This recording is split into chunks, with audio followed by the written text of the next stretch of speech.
राधे राधे सभी को जय श्री कृष्णा। आज हम आपको पौष मास की एकादशी जो कि पुत्रदा एकादशी के नाम से जानी जाती है उसके बारे में बताने जा रहे हैं। वीडियो अच्छी लगे तो लाइक करें और चैनल को सब्सक्राइब करें। हिंदू धर्म में एकादशी व्रत का बहुत महत्व है। मान्यता है कि इस व्रत को करने से पाप नष्ट होते हैं और भगवान विष्णु और माँ लक्ष्मी की कृपा प्राप्त होती है। शास्त्रों में भी एकादशी व्रत को सभी व्रतों में से श्रेष्ठ बताया गया है। पौष शुक्ल पक्ष में दसवीं तिथि के अगले दिन पुत्रदा एकादशी करने का विधान है। भगवान विष्णु को यह दिन समर्पित होता है। इस दिन श्री हरि के साथ साथ देवी लक्ष्मी की भी पूजा की जाती है। इस व्रत को कोई भी कर सकता है, परंतु यह मान्यता है कि निसंतान व्यक्ति अगर इसे करे तो उनकी पुत्र प्राप्ति की इच्छा पूरी होती है और मनोवांछित फल प्राप्त होते हैं। द्वापर युग में धर्मराज युधिष्ठिर ने जगत के पालनहार भगवान श्री कृष्ण से पौष पुत्रदा एकादशी की कथा जानने की इच्छा जताई।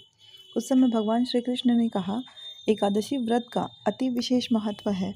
इस कथा का श्रवण करने से ही व्यक्ति के जीवन में सकारात्मक शक्ति का संचार होता है, साथ ही समस्त प्रकार के दुख और संकट दूर होते हैं।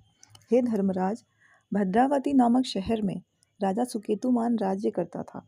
वह बेहद दानवीर और कुशल शासक था। सुकेतुमान के व्यवहार से प्रजा हमेशा खुश रहती थी।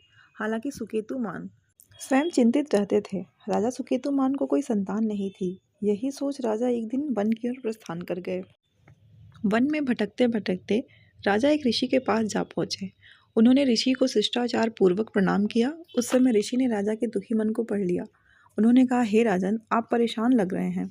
क्या कारण है कि आप नरेश होकर भी चिंतित हैं? तब राजा सुकेतुमान ने कहा, मुझ पर भगवान नारायण की कृपा है। उनके आशीष से मेरे पास सब कुछ है, लेकिन मेरा कोई पुत्र नहीं है। अगर पुत्र ना रहा तो कौन मेरा पिंडदान करेगा और कौन पितरों का तर्पण करेगा?